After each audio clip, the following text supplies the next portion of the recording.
নমস্কার বন্ধুরা, আশা করি সবাই খুব ভালো আছেন। তৃপ্তির রান্নাঘরে সবাইকে আমন্ত্রণ রইল। তোমরা প্রথমেই থাম্বনেল দেখেই বুঝে নিয়েছো আমি মাটির হাঁড়িতে আজ বিরিয়ানি রেসিপি নিয়ে চলে এলাম। তো লাইক দিয়ে পুরো ভিডিওটা তোমরা দেখতে থাকো। এখানে আমি 2 ঘন্টা চাল ভিজিয়ে রেখেছিলাম। তারপরে গোটা গরম মশলা, একটু জায়ফল, একটা বড় এলাচ, লবণ ও সাদা তেল দিয়ে 70% আমি চালটা সিদ্ধ করে ভালোভাবে জলটা ঝরিয়ে রেখে দিলাম। তো আলু আমি একটা সিটি দিয়ে নেব। পরিমাণ মতো লবণ, একটু ফুড কালার, 1 চামচ গোলাপ জল, 1 চামচ কেওড়া জল দিয়ে একটা সিটি দিয়েই কিন্তু আমি ঢাকাটা খুলে নিয়েছি। তো এখন আমি বেরেস্তা ভাজার জন্য কড়াইয়ের মধ্যে তেল দিয়ে পেঁয়াজ দিয়ে নাড়াচাড়া করে আমি বেরেস্তাগুলো ভেজে নেব। আর এখানে কিন্তু লবণ ব্যবহার করব না। তো একই তেলে আমি আলুগুলো লাল লাল করে সুন্দর করে ভেজে নেব। তো তোমরা কিন্তু অবশ্যই খেয়াল রাখবে, বেশি সিদ্ধ করলে আলুটা কিন্তু খেতে ভালো লাগবে না।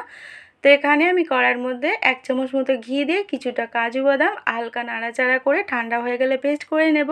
আর এভাবে কাজু বাদামের পেস্ট কিন্তু বিরিয়ানি দিলে স্বাদ অসাধারণ হয়।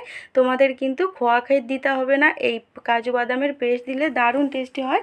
একবার এভাবে বানিয়ে দেখো আর কমেন্টে জানিও কেমন হয়েছে। তো চিকেনের মধ্যে পরিমাণ মতো লবণ আর টক দই, 1 চামচ হলুদ গুঁড়ো, 1 চামচ লঙ্কার গুঁড়ো, 1 চামচ জিরের গুঁড়ো, 1 চামচ ধনিয়া গুঁড়ো আর 1 চামচ গোলমরিচের গুঁড়ো দিয়ে আমি খুব সুন্দরভাবে বিরিয়ানি করার আগে 1 ঘন্টা আগে আমি মাখিয়ে রাখবো। তো তোমরা চেষ্টা করবে কম করে 30 মিনিট আগে চিকেনটা মাখিয়ে রেখে দিতে, তাহলে কিন্তু চিকেনটা কষতে কষতে খুব সুন্দরভাবে সিদ্ধ হয়ে যাবে। যেহেতু এখানে টক দই দেওয়া আছে তার জন্য কিন্তু।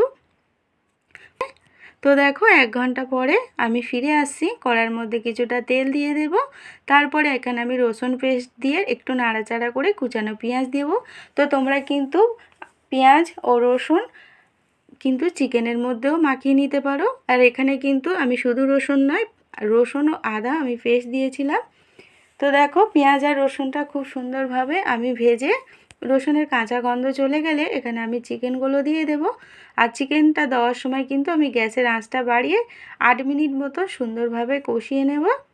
তারপরে 15 মিনিট আমি মিডিয়াম আঁচে চিকেনটা কষিয়ে নেব। যেহেতু চিকেনের মধ্যে কিন্তু প্রথমে জল বেরায়, তার জন্য কিন্তু গ্যাসের আঁচটা বাড়িয়ে আমি 10 মিনিট কষিয়ে তারপরে কিন্তু আমি 15 মিনিট মিডিয়াম আঁচে কষাবো। তো দেখো 20 মিনিট পরে ফিরে আসছি, কত সুন্দরভাবে আমার কষানো হয়ে গেছে আর কতটাই তেল ছেড়েছে চিকেনের মধ্যে। আর এই বিরিয়ানির চিকেনে একটু তেল তেল হলে গ্রেভি গ্রেভি কিন্তু খেতে ভালো লাগে বিরিয়ানিটা। তো দেখো চিকেন কিন্তু আমার অনেকটাই সিদ্ধ হয়ে গেছে।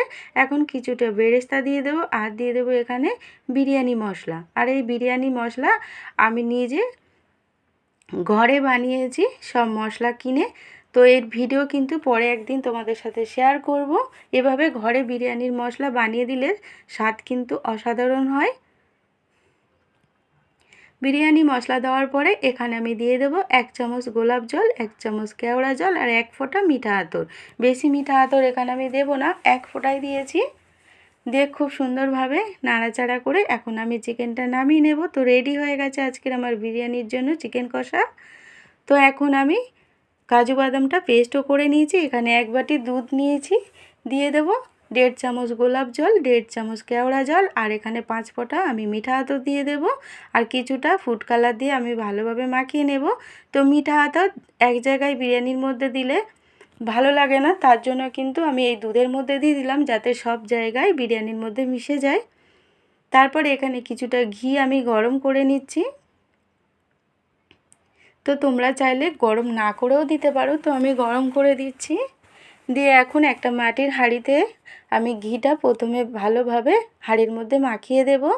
আর এই মাটির হাঁড়ির নিচে কিন্তু আমি ভালোভাবে মাটি মাখিয়ে রেখেছি যাতে বিরিয়ানিটা না নিচে লেগে যায়, তার জন্য। তো প্রথমে আমি কিছুটা রাইস দিয়ে দিলাম, তোমরা চাইলে কিন্তু প্রথমে চিকেনও দিতে পারো। আর মাটির হাঁড়ির নিচে মাটি দেওয়ার জন্য কিন্তু চিকেনের মানে বিরিয়ানিটা কিন্তু লেগে যাবে না হাঁড়ির মধ্যে। তারপরে এখানে আমি আলু ও চিকেন দিয়ে দেবো। আর চিকেনের সাথে কিন্তু আমি একটু গ্রেভি তুলে দিচ্ছি যাতে মানে চিকেনটা মানে বিরিয়ানিটা একটু ভালো লাগে। তো বেশি শুকনোও হবে না, তার জন্য একটু তেল তেল তুলে চিকেন আমি দিয়ে দিলাম। তারপরে দিয়ে দেবো কিছু বেরেস্তা দিয়ে দিয়েছি। তারপরে যে আমি গোলাপ জল কেওড়া জল করে রেখেছিলাম সেটাও দিয়ে দিলাম। তারপরে বিরিয়ানি মশলা আর কাজু বাদামের পেস্ট সেটাও আমি দিয়ে দিলাম। দিয়ে আবারও আমি রাইস দিয়ে দিলাম উপর থেকে। তারপরে আবারও আমি একইভাবে এখানে আলু, চিকেন। তো তোমরা দেখছো চিকেনের সাথে কিন্তু আমি একটু তেল তুলে নিচ্ছি। তারপরে আমি ফুড কালার, যেটা আমি দুধের সাথে গোলাপ জল, কেওড়া জল, মিঠা আতর মাখিয়ে রেখেছিলাম, সেটাও দিয়ে দিলাম। তারপরে কিছুটা বেরেস্তা দিয়ে দিলাম। তারপরে বিরিয়ানির মশলা দিয়ে দিলাম। তারপরে এখানে দিয়ে দেব কিছুটা কাজু বাদাম পেস্ট। এই কাজু বাদাম পেস্ট দেওয়ার জন্য দারুণ টেস্ট হয় বন্ধুরা। তোমরা যদি এভাবে না করে থাকো একবার করে দেখো। তারপরে আমি ঘি দিয়ে দিলাম। তো ঘিটা দেওয়ার পরে আমি আবারও এখানে রাইস দিয়ে দেব। তারপরে উপরে আমি দিয়ে দেব বেরেস্তা, বিরিয়ানির মশলা আর দুধে ভিজানো গোলাপ জল, কেওড়া জল, মিঠা আতর সেটা দিয়ে দেব। আর আমি একটু চিকেনের যে জুস ছিল, তো আমি সেটাও দিয়ে দিলাম বিরিয়ানির মধ্যে। ফুড কালার আমি পুরোটাই দিয়ে দিলাম দুধে মেশানো। তোমরা কিন্তু কিছুটা এখানে ঘি দিয়ে দিলাম। তোমরা চাইলে এখানে পুদিনা পাতা আর ধনে পাতা দিতে পারো, যেহেতু আমার মেয়ে ধনে পাতা ফ্লেভারটা ভালোবাসে না বিরিয়ানির মধ্যে, তাই কিন্তু আমি দিলাম না। দিয়ে ভালোভাবে ঢেকে আমি আটা দিয়ে মুখটা আটকে দিলাম। দিয়ে আমি এখানে 40 মিনিট কিন্তু একদম গ্যাসের আঁচটা কমিয়ে হতে দিয়েছি বিরিয়ানিটা। তো দেখো 40 মিনিট পরে আমি ফিরে আসছি, কত সুন্দরভাবে আমার বিরিয়ানিটা হয়ে গেছে। তো একটা প্লেটে আমি পরিবেশন করে দেখাচ্ছি। দেখো বন্ধুরা, আর এই মাটির হাঁড়িতে বিরিয়ানি করলে দারুণ টেস্টি হয় বন্ধুরা। তোমরা কিন্তু একবার এভাবে বানিয়ে দেখো, আর কেমন হয়েছে কমেন্টে জানিও। তো আমার এই ভিডিওটা যদি ভালো লাগে ইউটিউবের বন্ধুরা লাইক, কমেন্ট, শেয়ার করে দিও। সাবস্ক্রাইব করে পাশে থেকো। ফেসবুকের বন্ধুরা প্রোফাইলটাকে ফলো করে রেখো।